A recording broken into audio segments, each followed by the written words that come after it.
There are 10 elements that make up genocide, starting with classification, organization, persecution, and all the way down to, extermination and denial. So there are 10 elements. Very interesting. And South Africa has probably 7 of those ongoing simultaneously. Now, extermination has not taken place. And here's where I'm hoping the Donald Trump administration, Congressman Ronnie Jackson's bill that's going to Congress, and will pick individuals in the South African government and the radicals who've done hate speech, teamed up with Iran and Hamas, created racist and socialist, anti-American and anti-Semitic policies, are put on sanctions list individually. Asset freezes, bank freezes, travel freezes. The names are there. It's the easiest list to create because there was the Zondo Commission. South Africa was only formed as a country in 1910. Prior to that, we had different provinces, different republics, and only became a union of South Africa in 1910. And before that, we had, the Great Trek, where the mainly Afrikaner farmers didn't want to be under British rule in the Cape and moved inland in their ox wagons to conquer the interior. And in many cases, they met up with the black tribes for the first time, 600 kilometers from Cape Town. And the black tribes had migrated down from East Africa over the last 1,000 years. The white arrivals, colonialists, I hate using that word because we are African, white African, arrived in 1652. And I think South Africa's had wars, we've had chaos, we've had cooperation, we've all worked together. But in 1948, after the Second World War, we had an election where the Afrikaner National Party won the election. And that was the beginning of a constitutionally based system called apartate. Mm-hmm. What apartheid means in Afrikaans is separateness, apartheid, separateness.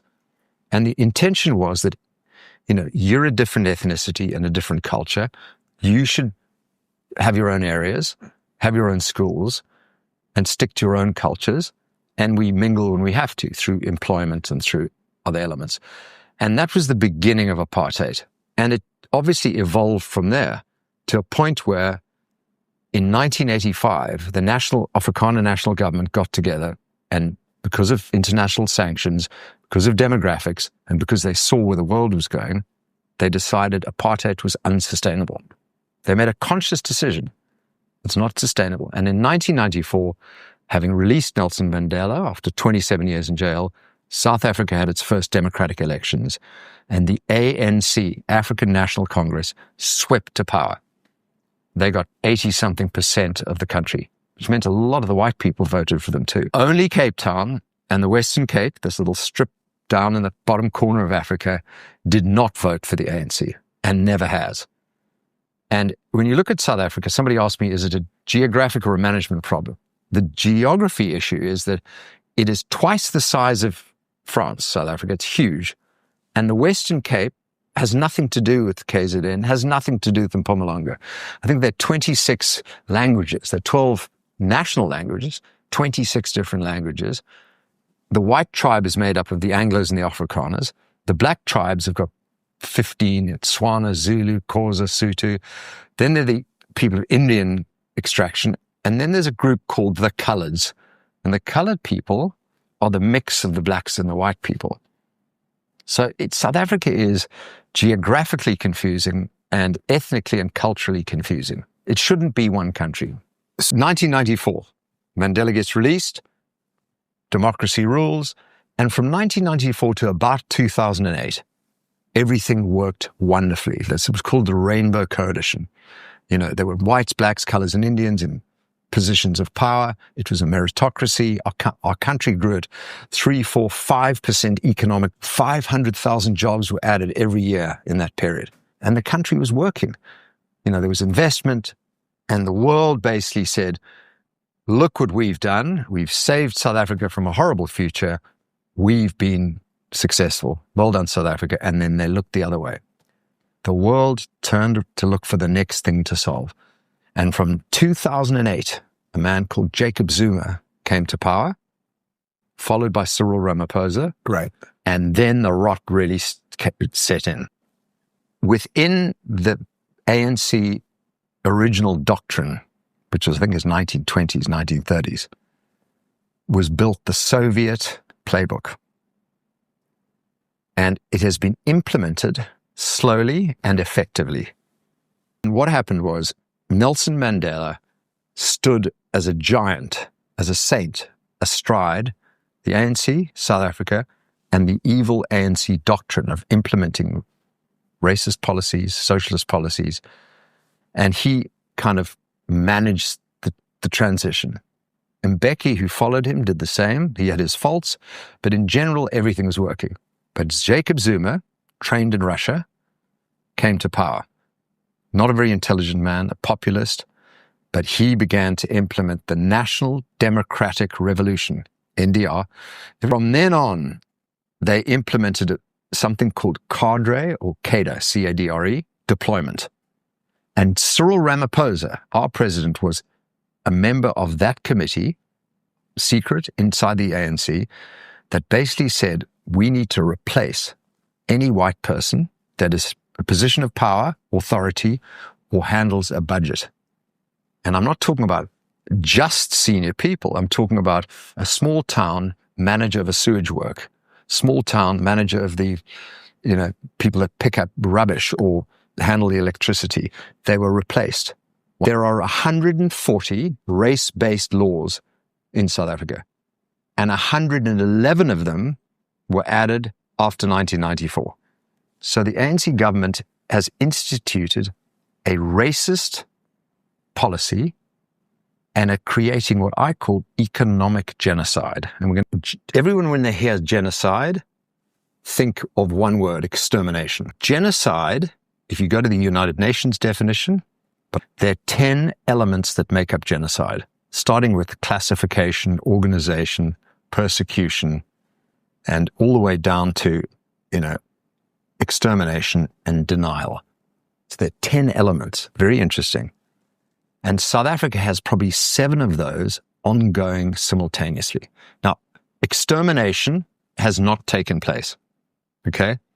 And I'll talk about farm attacks in a second, but there is not a mass extermination of minority South Africans yet. But if you listen to Julius Malema, and he said, 90,000 people jumping up and down the stadium, kill the Boer, kill the farmer, one settler, one bullet. But he said a terrible thing on an interview. He said, we have not yet cut the throat of whiteness. Yeah. Not yet. South Africa could be Germany in 1933. We have the dangerous populists, not in brown shirts, in red berets, jumping up and down and openly and publicly threatening to kill minorities, especially white people. We have that already. We have a Soviet playbook being pulled out, which is economic genocide, which is already in place, taking as much as you can away from minorities to chase them away or take away what they have, and then signed into law in December, expropriation without compensation. There are 30,000 commercial farmers in South Africa. There are 3 million commercial farmers in America. If you take 2000 to 2020, the number of South African farmers murdered, not attacks, murders, and there are about 45% of the attacks are murders. Torture and rape are 20% of them. Torture and rape. And it's not just white farmers, but it's mostly white farmers. Mm-hmm. If you take the numbers of South African farmers that have been murdered, extrapolate that pro rata to the 3 million American, you would have had 234,000 farmers murdered in America from 2000 to 2020. A farmer in South Africa is 3 times more likely to be killed than a policeman. And a policeman is twice as more likely to be killed than an average citizen. The most dangerous profession in South Africa is being a farmer.